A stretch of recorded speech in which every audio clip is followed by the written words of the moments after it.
Hello, hello, hello, and welcome to the Compass PD podcast, where we dive into evidence-based practices and research-driven strategies that empower educators and leaders to make a lasting impact. I'm Dr. Carrie Hepburn, your host today, and I am with my good friend and colleague, Dr. Bridgett Niedringhaus. Hi, Bridget. Hi, Carrie. Glad to see you today.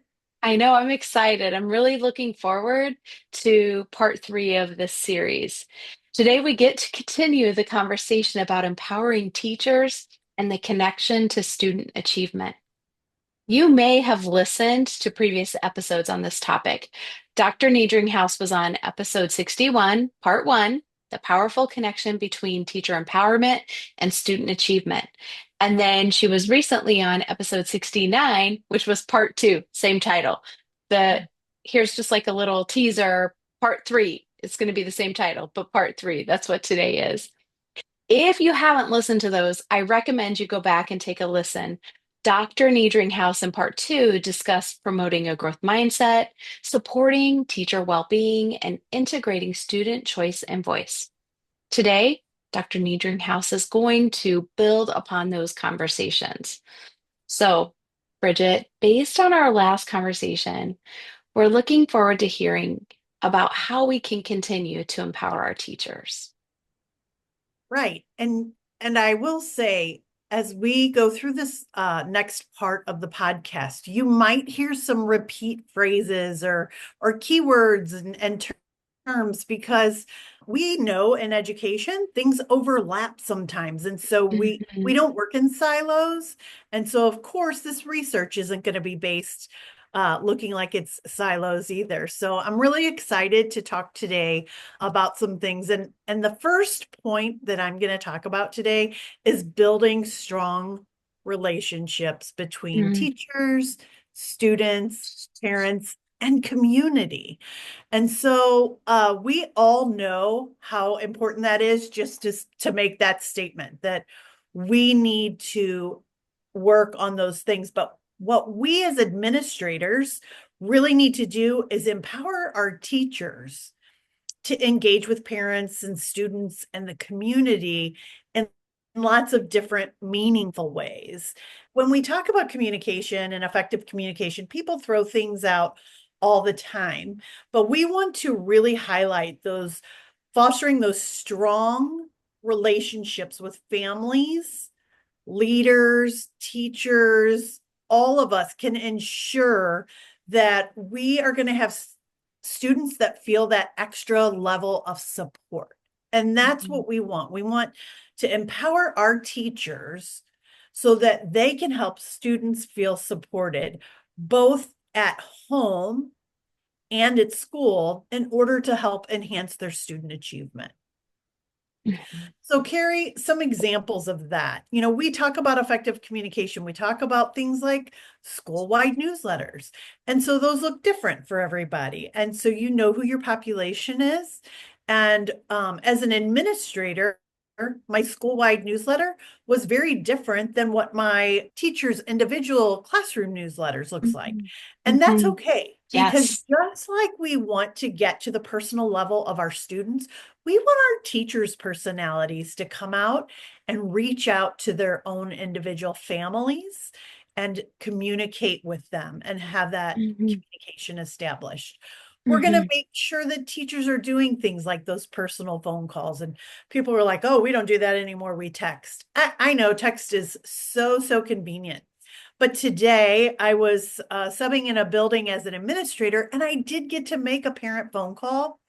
And I think it was the reassurance that the parent felt heard Mhm. before I responded. And Mhm. so I was able to make that parent phone call and let them know, here's what I heard you say. And here are some steps that I can help you with. And I think that went a long way.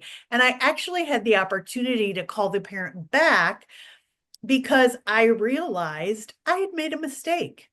And so I needed to call them back and rectify that and not send them an email or send them a text message, but really just have that conversation and say, I am so sorry, but here's what I really needed to tell you. I told you the wrong number. And so Mm, personal phone calls go a long way. love Parent, that. teacher, student conversations. I love these. I love student led conferences. Hmm. I think it's so neat when students can present to their parents and their teachers. And of course, that's going to be a great communication tool for our teachers because they're going to guide the students through that. They're not going to leave them on their own, but they are going to let the students have that voice and choice and Right. highlighting some things both academically and socially and emotionally. And parents are right there with the teacher and they're all working together with the students as a team. And I think that's just wonderful. Hmm. Classroom apps, I have to be honest with you, I'm hit or miss on. I love the classroom apps that can give some pictures or give you some highlights of special events, things like that. Right. I think sometimes classroom apps can be a little bit overwhelming for both the parent and the teacher. And so I would say you really want to know who your class is, who you're sharing this with, and know if that's going to be the best route or know how often should you use that. And do you need to send an email to say, hey, check your app? Because you might need to. They might not always be in tune and looking for that. Right. And finally, those family engagement nights. I Oh, loved, as a principal, I loved any of the family engagement nights we did, but I especially loved some of the just social ones we did. Like if we did a game night, parents came to school to maybe get some pizza and maybe it was board games or maybe it was different stations. Maybe some of them were academic. Maybe some of them were not. Maybe some of them were getting to interact with other families. And so I think those are great ways, just some examples. Of course, not the end all to be all list, but hmm. just some ways that as administrators, we can really encourage and empower our teachers to help build those relationships with their students and parents. Hmm. Can I pause you for just a minute? One of Sure. the things when you're just, first of all, I can hear the passion in your voice when you're talking about these things, about effective communication, but under the umbrella of building strong relationships with teachers, students, parents, and the community. I loved when you said like in meaningful ways. But what I think is really critical here is when parents know that we care about their kids and we're building these relationships with them and their child, it makes it easier when we have to have a difficult conversation, when we have a relationship, because they know we care and we know about them. And it makes it really nice when we get to call and celebrate those moments too. And the phone call, when you mentioned the phone call, there's just something about a phone call compared to something like a text message or an email. The only thing I would say that would be as equal to like a really positive phone call would be somebody actually writing a little letter, just to let you know that could be something that you keep as well. But I just love the passion and excitement, and I we don't want to lose out on the fact that relationships are vital, especially in communication. You're right. Um, as a former principal, there are a lot of times that I had to make some tough phone calls. And to this day, a former parent and I can kind of joke about a couple of the phone calls I had to make because she had two boys that were just about a year or so apart in school. And they would duke it out on the bus and come into school just fighting. And I would pick up the phone and say, hey, what happened at home this morning? Or, hey, did dad put him on the bus? Or was grandma there this morning? Or, and we could Yeah, kind of laugh about those things and she would just get on the phone with the boys and try and straighten things out and, yeah, and restart their day and not be upset that she was getting a phone call from the principal because she knew right. I had their best interest in mind. It's already, the bell hasn't even rung yet, and we're already all worked up. Duking it out. So, right. Save that for the backyard after school, Yes. your brothers. It Yes. happens. I get that. But Right. yeah, so you're right. When we take time to make those good phone calls, those good contacts, it does go such a long way in our relationship. Hmm. So one of the other things I wanted to talk about in building relationships between teachers and student parents is using that holistic approach to student development. And so remembering that we are addressing academic achievement, but we are also looking at the social and emotional component and the social emotional learning that needs to take place. And so as an administrator, I have to make sure my teachers have the right tools and they feel the support and the empowerment to work with the whole child Hmm. in an environment that helps everybody grow and learn. And so while while overall achievement is always our goal, we want students to Hmm. achieve. We want them to achieve academically. We want them to achieve socially. We want them to achieve emotionally. And so I think that for some parents, they get in their mind that academically, my kid is not going to be the one that's getting on a roll every time or getting those kinds of recognitions. But how cool is it when my child learns how to socially respond to someone appropriately, Hmm. um, how to go from I can't and use that growth mindset that teachers can help students with to I can't yet. Hmm. And the power of the word yet. I love when we talk about things like that and how we are working to get there, even if we haven't arrived. And Yes. so, some examples of ways that we can do those kinds of things and support our teachers is through their project-based learning. And so that could be students coming together in cooperative groups or having a common goal that they're working towards. That can be field trips, that think about the student who gets to go on that field trip to the science center or to a planetarium that has never been before. Think about Hmm. how powerful that is. Like they are seeing a whole new environment.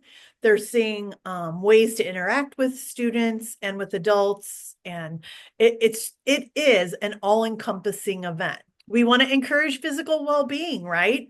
I mean, when we Right. talk holistic, we cannot forget encouraging the well-being of students. And so whether that's breaks within the classroom that we need to take some physical breaks, or that is things that are going on in the PE classroom or specific things that are going on at recess, or really promoting some team activities, things like that that you can do at recess. Right. And then finally, the what I talked about earlier, just promoting the growth mindset. And Hmm. for me, I always sum that up when people say, what does that really mean? I say, focus on the word yet.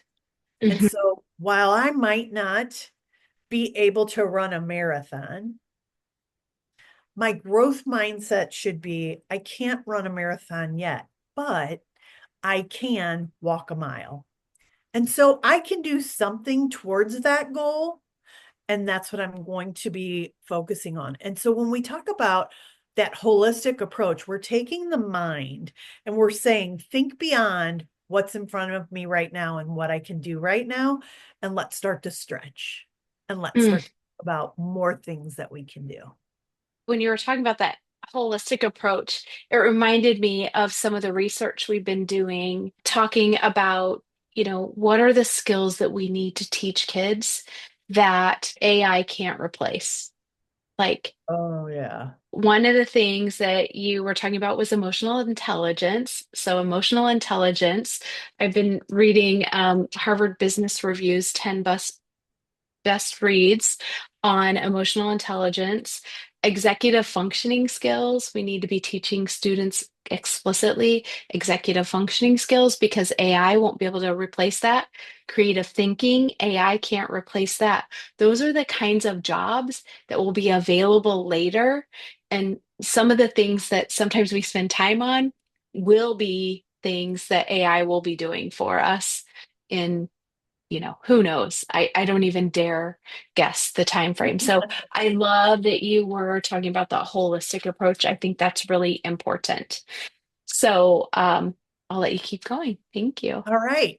So the kind of wrap up uh, all of the podcasts that we have gone through, so this being our third one, kind of comes to this last point, and that is promoting high expectations and accountability. And really, when we think about education, isn't that really where we're at? Isn't that Hmm. really our goal? Isn't that really what we want? We want to set high expectations. I have high expectations for myself as an educator. Teachers need to have high expectations for themselves and model that for their students. And so we want Hmm. to have those high expectations and then the accountability to let us know where we are along the way. And so when we think about that, teachers believing in their students and their abilities, and they communicate their expectations to students, they're going to be more likely to rise to the challenge, right? And so I can sit down with a little guy and look at his writing, and there might be 101 errors, and I can really star the one that wasn't an error and really go on about how great this sentence is and how I bet that he could do at least two more that look exactly like that. And so Hmm. just really, building up that confidence. And so when we talk about promoting high expectations and accountability, we talk about things like student goal setting. Mm. And so student goal setting, that's not new. Goal setting in general is not new. And so let's take some time to think about not just student goal setting, how the teachers would do it, but letting students take ownership of their goal setting. We have to model it, especially for our younger students, and we're helping them as we model how to set a goal and how to update a goal and how to reflect. But as our students are getting older, even like upper elementary, they should be owning that. They need to be Hmm. taking ownership of that. And with that ownership comes a ton of pride. Think about Yes. all that internal pride that kids have when they see how they have done, how they have been monitoring and reestablishing goals, and maybe even conferencing with the teacher or conferencing with a peer or something to talk about their progress. We talk about students having conferences and leading conferences with parents to discuss their progress. And so I talked about earlier with that communication piece, that parent teacher student conference. So we're going to set our students up for success through goal setting. And then the students are going to be able to communicate how they went about that, how they took ownership of their goals, the monitoring of the progress, and then where they are. And they are going to be able to talk to the teacher and the student about those things. I'm sorry, the teacher and the parent. Yes. We want to encourage students to just in general take ownership of their learning, right? When we think about this, we think about things like leadership roles. What kind of leadership roles can we give our students to take accountability for their learning? That could be that we have them helping to do some goal setting with our class. That could be them, we can start off by their reading our objectives for us and they're sharing them with the class and they're discussing them in class and what does that mean and what do I want my personal goal to be in order to meet that objective. We can talk about peer teaching and working with others. And so whether that be peer teaching because I have a student that really could use an extra boost, or whether that be more cooperative learning, or whether that be some of the cooperative learning strategies, specific structures such as a jigsaw, where we each learn a piece of something and then we teach it to everybody Each else. other. Yeah. And then self-directed projects. And so as we're thinking about self-directed projects, I was talking to a fourth grader today who was working on a project based on a civil rights speech. And she actually got to choose the mode in which she would be presenting this project. The teacher gave a menu. And so there were on this menu, there were 9 choices. And she let the students choose the mode, the 2 modes actually, that they would be using for their project. Then they had to meet with the teacher to talk about what they chose from that menu. And from there, the teacher might encourage them. Like the little girl I was talking to today said she was going to just do hers, a written report. And the teacher said, but what about those times that you've gotten up in class and you've kind of talked about this? Or, when we did our morning meeting time and you shared this, do you think you could maybe get up and share some of that? And it was the student decided, absolutely, I can share some of that.